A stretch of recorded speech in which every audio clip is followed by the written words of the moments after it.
नमस्ते बच्चों।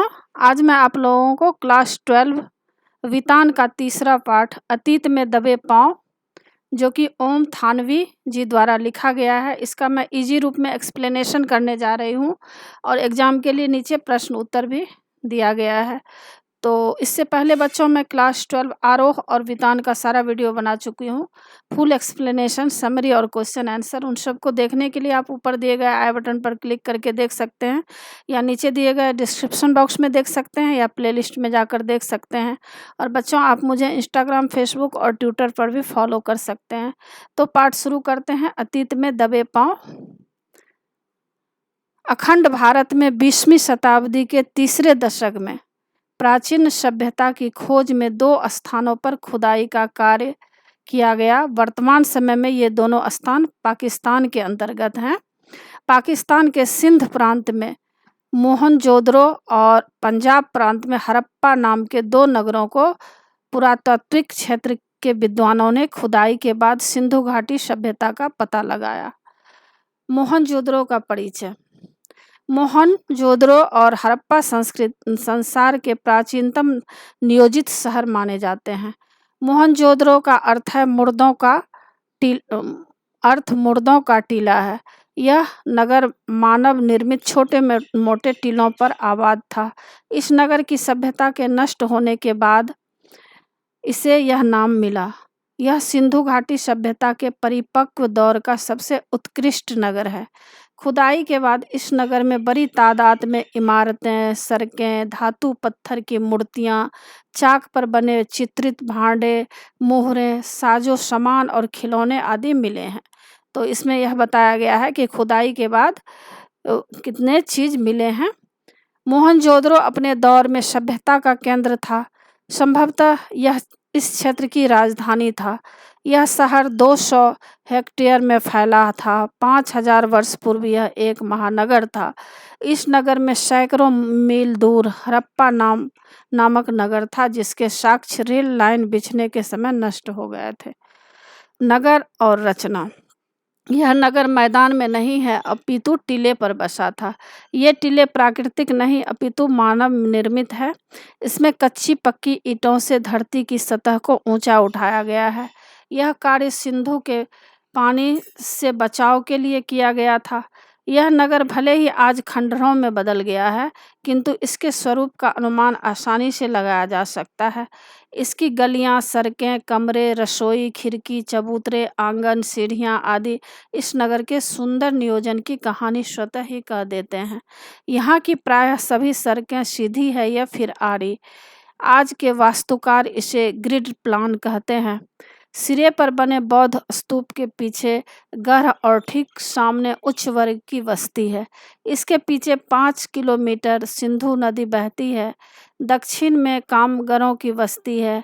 नगर में 40 फुट लंबा और 25 फुट चौड़ा एक तालाब है, जिसे महाकुंड नाम दिया गया है। महाकुंड की गहराई 7 फुट है। कुंड में उत्तर और दक्षिण से सीढ़ियां उतरती है।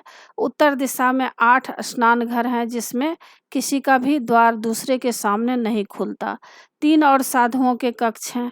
उस काल की सिद्ध वास्तुकला का यह भी एक नमूना है। कुंड का तल और दीवारें चूने और पक्की ईंट से बनाए गए हैं। कुंड में बाहर के अशुद्ध पानी को न आने देने का ध्यान रखा गया है। कुंड में पानी की व्यवस्था के लिए एक तरफ कुआं है। यह कुआं दोहरे घेरे वाला है। कुंड के पानी को बाहर निकालने के लिए नालियां हैं। ये नालियां पक्की ईंटों से ही बनी है और इससे ही ढकी है। पानी निकासी की ऐसी सुव्यवस्थित व्यवस्था इससे पहले के इतिहास में नहीं मिलती। कुंड के दूसरी तरफ विशाल कठोर है। यहाँ कर रूप में आया अनाज रखा जाता है। यहाँ 9-9 चौकियों की 3-3 हवादार कतारें हैं। उत्तर में एक गली है, जिसके माध्यम से बैलगाड़ी में अन्न आता होगा। इसी प्रकार का एक ऐसा ही कठोर हड़प्पा में भी मिला है। कोठार हड़प्पा में भी मिला है। बौद्ध स्तूप। मोहनजोदड़ो सभ्यता के बिखरने के बाद एक जीर्ण शीर्ण टीले के सबसे ऊंचे चबूतरे पर बड़ा सा बौद्ध स्तूप है। यह स्तूप 25 फुट ऊंचे चबूतरे पर है और इसका निर्माण काल 2600 वर्ष पूर्व का है। चबूतरे पर भिक्षु स्तूपों के कमरे भी हैं। राखाल दास बनर्जी ने यहाँ ईसा पूर्व के अवशेषों का अनुमान लगाया।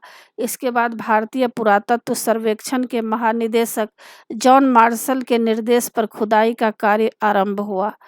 इस खुदाई के बाद ही भारत की सभ्यता की गणना मिस्र और इराक, मेसोपोटामिया की प्राचीन सभ्यता के साथ होने लगी। यह बौद्ध स्तूप भारत का सबसे पुराना लैंडस्केप है। इस स्तूप को देखकर दर्शक रोमांचित हो उठता है। इतना प्राचीन स्तूप न जाने कितनी सभ्यताओं का साक्षी है। यह स्तूप वाला चबूतरा मोहनजोदड़ो के सबसे खास हिस्से के एक सिरे पर स्थित है। इस भाग को पुरातत्व के विद्वान गढ़ कहते हैं। राजसत्ता व धर्म सत्ता के केंद्र चार दीवारी के भीतर ही होते हैं। बाकी शहर गढ़ के कुछ दूर स्थित है। संसार में गढ़ के स्वरूप संभवतः मोहनजोदड़ो के इस रूप से ही प्रभावित है। मोहनजोदड़ो में यह अकेली ऐसी इमारत है जो अपने मूल स्वरूप के बहुत नज़दीक बची रह सकी है, अन्यथा शेष इमारतें आज खंडहर रूप में ही मिलती है। सिंधु घाटी की खेती और व्यापार। सिंधु घाटी में व्यापार के साथ उन्नत खेती भी होती थी। यह खेतिहर और पशुपालक सभ्यता थी। यहाँ ज्वार, बाजरा और रागी की उपज होती थी। खजूर, खरबूजे और अंगूर भी उगते थे। कपास की खेती भी होती थी। मोहनजोदड़ो में सूत की कताई बुनाई के साथ रंगाई भी होती थी। रंगाई का एक छोटा सा कारखाना भी खुदाई में मिला है। यह सभ्यता ऊन सुमेर से आयात करती थी और सूती कपड़ा निर्यात करती थी। इस सभ्यता को तांबे का ज्ञान था। सिंध में पत्थर था और राजस्थान में तांबे की खानें थी। इनके ही उपकरण खेती बाड़ी में काम आते थे। यहाँ रबी की फसल कपास, गेहूँ, जौ, सरसों और चने की उपज के तो पुख्ता प्रमाण मिले हैं। महाकुंड के आसपास के भवन। महाकुंड के उत्तर पूर्व में एक बहुत लंबी सी इमारत के अवशेष है, जिसमें दालान, बरामदे, छोटे मोटे कमरे बने हुए हैं। दक्षिण में भी एक भग्न इमारत है जिसमें 20 खंभों वाला एक बड़ा हॉल है। यह संभवतः राज्य सचिवालय, सभा भवन तथा सामुदायिक केंद्र रहा होगा। सभा भवन या सामुदायिक केंद्र रहा होगा।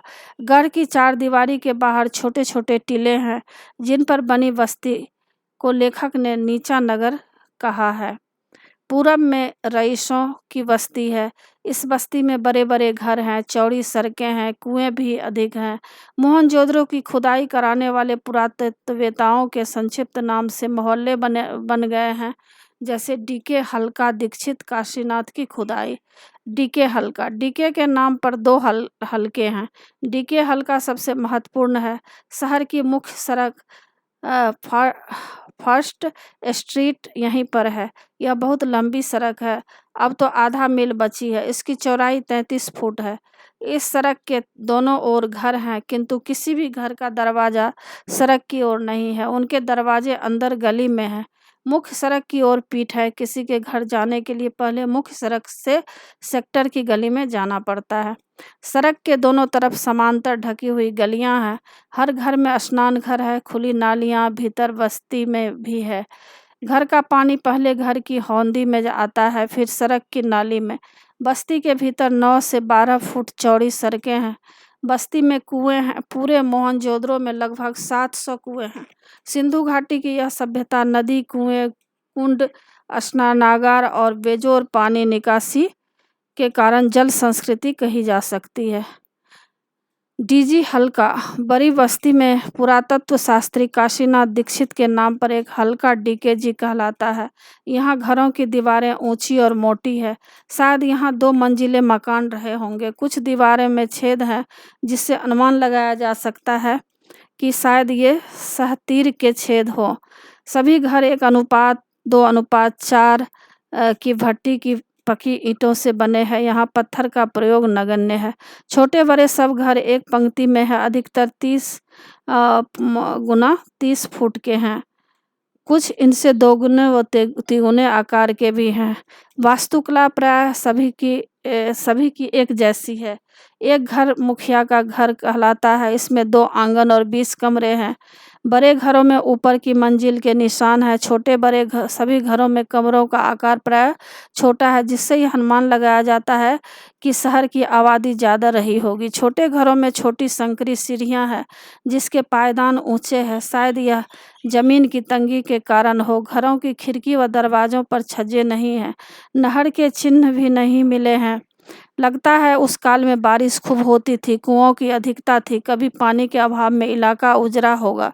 राजस्थान की याद। मोहनजोदड़ो की गलियों व घरों को देखकर लेखक को राजस्थान याद आता है। ज्वार बाजरे की खेती व बेर तो समानता के कारण इसके अतिरिक्त जैसलमेर का कुलधारा गांव में भी मोहनजोदड़ो की याद दिलाता है।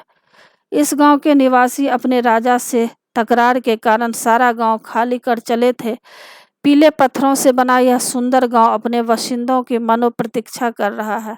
राजस्थान के समान ही गुजरात, पंजाब और हरियाणा में भी कुएं, कुंड, गली कूचे, कच्ची पक्की ईंटों के कई घर भी आज वैसे ही मिलते हैं जैसे हजारों साल पहले होते थे। जॉन मार्शल की पुस्तक। जॉन मार्शल ने मोहनजोदड़ो पर 3 खंडों का एक बहुत बड़ा प्रबंध छपवाया है। इसमें सिंधु घाटी में 100 वर्ष पहले प्रयोग होने वाले खुदाई में मिली ठोस पहियों वाली गाड़ी दोनों के चित्र हैं, जिन चित्रों के माध्यम से उन्होंने सतत परंपरा को सिद्ध किया है। बैलगाड़ी में अरे वाले पहिए प्रवृत्ति हैं। अब तो जीप के उतरे हुए पहिए भी काम आने लगे हैं। ऊंट गाड़ी में हवाई जहाज के उतरे पहिए काम आ रहे हैं। मोहनजोदड़ो का अजायब घर। खंडहरों के मध्य एक सबूत इमारत में अजायब घर है। यह किसी कस्बाई स्कूल की छोटी इमारत जैसा है। अजायब घर छोटा है, सामान भी ज़्यादा नहीं है। अहम चीज़ें कराची, लाहौर, दिल्ली और लंदन में हैं। यूँ अकेले मोहनजोदड़ो की खुदाई में निकली पंजीकृत चीज़ों की संख्या 50,000 से ज़्यादा है, मगर जो मुट्ठी भर चीज़ें यहाँ प्रदर्शित है पहुँची हुई सिंधु सभ्यता की झलक दिखाने को काफ़ी हैं। काला पड़ गया गेहूँ, तांबे और कांसे के बर्तन, मोहरे, वाद्य, चाक पर बने विशाल मृद भांड, उन पर काले भूरे चित्र, चौपर की गोटियाँ, दिए, माप तौल, पत्थर, तांबे का आईना, मिट्टी की बैलगाड़ी और दूसरे खिलौने, 2 पाटन वाली चक्की, कंघा, मिट्टी के कंगन, रंग बिरंगे पत्थरों के मनकों वाला हार और पत्थर के औजार। अजायब घर में तैनात अली नवाज बताता है, कुछ सोने के गहने भी यहाँ हुआ करते थे जो चोरी हो गए। इसके अतिरिक्त अजायब घर में एक आश्चर्य की बात है कि यहाँ होशियार कोई यहाँ हथियार कोई नहीं है। लगता है इस सभ्यता में अनुशासन शक्ति के बल पर नहीं था। शायद कोई सैन्य सत्ता यहाँ नहीं थी। सांस्कृतिक धरातल पर इस सभ्यता में सामाजिक व्यवस्थाओं में एक रूपता थी, अतः यह सभ्यता दूसरी सभ्यताओं से भिन्न थी। मोहनजोदड़ो हड़प्पा सभ्यता। इस संस्कृति में न भव्य राजप्रसाद है, न मंदिर, न राजाओं महंतों की समाधियाँ। मूर्ति शिल्प भी छोटे हैं। नरेश के सिर पर मुकुट भी बहुत छोटा है। नाव भी छोटी है। यह लोग लघुता में महत्ता अनुभव करते थे। मोहनजोदड़ो सिंधु सभ्यता का सबसे बड़ा नगर था। साधनों और व्यवस्थाओं के लिहाज से समृद्ध भी था। इसमें भव्यता व आडंबर का अभाव रहा है। इस सभ्यता की अधिक चर्चा न होने का कारण इसकी अभी तक न पढ़ी जाने वाली लिपि भी है। सिंधु घाटी की सभ्यता के बारे में लेखक लिखता है कि सिंधु घाटी के लोगों में कला या सुरुचि का महत्व ज़्यादा था। वास्तुकला या नगर नियोजन नहीं, धातु और पत्थर की मूर्तियाँ, मृद भांड, उन पर चित्रित मनुष्य, वनस्पति और पशु पक्षियों की छवियाँ, सुनिर्मित मोहरें, उन पर बारीकी से उत्कीर्ण आकृतियाँ, खिलौने, केश विन्यास, आभूषण और सबसे ऊपर सुघर अक्षरों का लिपि रूप सिंधु सभ्यता को तकनीक सिद्ध से ज़्यादा कला सिद्ध जाहिर करता है। एक पुरातत्व वेदा के मुताबिक सिंधु सभ्यता की खूबी उसका सौंदर्य बोध है, जो राज पोषित या धर्म पोषित न होकर समाज पोषित था। शायद इसलिए आकार की भव्यता की जगह उसमें कला की भव्यता दिखाई देती है। इसके अतिरिक्त अजायब घर में तांबे व कांसे की बहुत सारी सुइयाँ मिली हैं, जिसमें 1-2 इंच वाली हैं, लंबी हैं। ये शायद कशीदाकारी के काम आती हों। दाढ़ी वाले नरेश की मूर्ति के बदन पर आकर्षक गुलकारी वाला दुशाला है। खुदाई में हाथी दांत और तांबे के सुए भी मिले हैं। इससे शायद दरियां बुनी जाती थी। समापन। सिंधु के पानी के रिसाव के कारण मोहनजोदड़ो की खुदाई का काम बंद कर दिया गया है। पानी के रिसाव के क्षार और दलदल की समस्या पैदा हो गई है। अब तो इन खंडरों से बचाना भी एक समस्या है।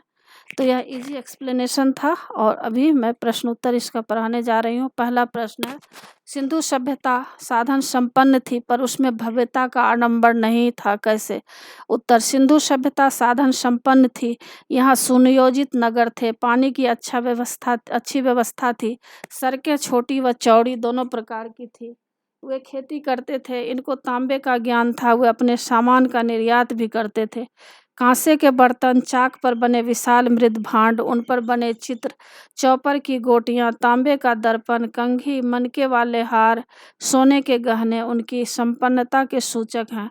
यातायात के लिए उनके पास बैलगाड़ी थी, उनके अनाज के भंडार भरे रहते थे, उनके मकान में गृहस्थी की सब सुविधाएं थी, वे साफ सफाई का बहुत ध्यान रखते थे। उनके समाज में एक रूपता थी, कला में सुरुचि थी, ये मूर्तियां बनाने या उत्कीर्ण करने में दक्ष थे। यह कला सिद्ध संस्कृति थी, इसमें पर्याप्त सौंदर्य बोध था जो राजपोषित या धर्म पोषित न होकर समाज पोषित था। संपन्नता के बाद भी इस सभ्यता में भव्यता का आडंबर का अभाव था। यहाँ न भव्य प्रसाद है न मंदिर, यहाँ राजाओं या महंतों की समाधियाँ भी नहीं हैं। यहाँ के मूर्ति शिल्प और औजार छोटे हैं, मकान भी छोटे छोटे हैं और उनके कमरे तो बहुत छोटे हैं। नरेश के सिर पर मुकुट भी बहुत ही छोटा है, नाव भी आकार में छोटी है, प्रभुत्व या दिखावे के तेवर कहीं दिखाई नहीं देते। अतः यह कहना समीचीन ही है कि सिंधु सभ्यता साधन संपन्न थी पर उसमें भव्यता का आडंबर नहीं था। दूसरा प्रश्न, सिंधु सभ्यता की खूबी उसका सौंदर्य बोध है जो राजपोषित या धर्म पोषित न होकर समाज पोषित था, ऐसा क्यों कहा गया है? अथवा सिंधु सभ्यता का सौंदर्य बोध समाज पोषित था, अतीत में दबे पांव पाठ के आधार पर स्पष्ट कीजिए। उत्तर, सिंधु घाटी के लोगों में कला या सुरुचि बहुत अधिक थी जो उस काल के मनुष्यों की दैनिक प्रयोग की वस्तुओं में स्पष्ट दिखाई देती है। यथा वहाँ की वास्तुकला तथा नियोजन, धातु व पत्थर की मूर्तियाँ, मिट्टी के बर्तन, उन पर बने चित्र, वनस्पति और पशु पक्षियों की छवियां, मुहरें, उन पर उत्कीर्ण आकृतियां, खिलौने, केश विन्यास, आभूषण, सुघर लिपि इस सभ्यता के सौंदर्य बोध को व्यक्त करती है। किंतु वहाँ भव्य राजमहल, मंदिरों और समाधियों के अवशेष नहीं मिलते। भवनों में आकार की विशालता व भव्यता नहीं है। कोई ऐसा चित्र या मूर्ति उपलब्ध नहीं हुई है जिसमें प्रभुत्व या दिखावे के तेवर हो। आशा यह है कि सामान्य जन में ही सौंदर्य पर्याप्त था। इस सौंदर्य बोध को यदि राजाओं या धर्म जगत का प्रश्रय मिला होता तो उनसे संबंधित कलाकृतियाँ मिलती। अतः यह कहना उचित ही है कि सिंधु सभ्यता का सौंदर्य राजपोषित या धर्म पोषित नहीं था। तीसरा प्रश्न, पुरातत्व के किन चिन्हों के आधार पर आप कह सकते हैं कि सिंधु सभ्यता ताकत से शासित होने की अपेक्षा समझ से अनुशासित सभ्यता थी? उत्तर, मोहनजोदड़ो के अजायब घर में प्रदर्शित वस्तुओं में कलाकृतियां हैं, औजार हैं, किंतु कोई हथियार नहीं है। मोहनजोदड़ो क्या, हड़प्पा से लेकर हरियाणा तक समूची सिंधु सभ्यता में हथियार उस तरह कहीं नहीं मिले हैं जैसे किसी राजतंत्र में होते हैं। यदि इस सभ्यता में कोई शक्ति केंद्र होता तो उसके चित्र मिलते। इनके तो नरेश के सिर पर मुकुट भी बहुत छोटा सा है, राजमहल नहीं, मंदिर नहीं, समाधि नहीं।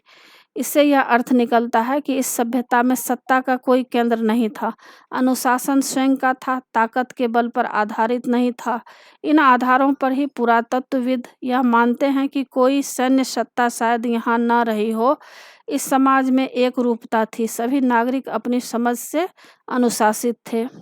चौथा प्रश्न, यह सच है कि यहाँ किसी आंगन की टूटी फूटी सीढ़ियाँ अब आपको कहीं नहीं ले जाती, वे आकाश की तरह अधूरी रह जाती है, आकाश की तरफ अधूरी रह जाती है।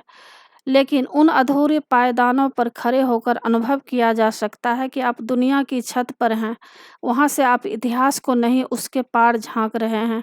इस कथन के पीछे लेखक का क्या आशय है? उत्तर: मोहनजोदड़ो की सभ्यता 5000 वर्ष पूर्व की है।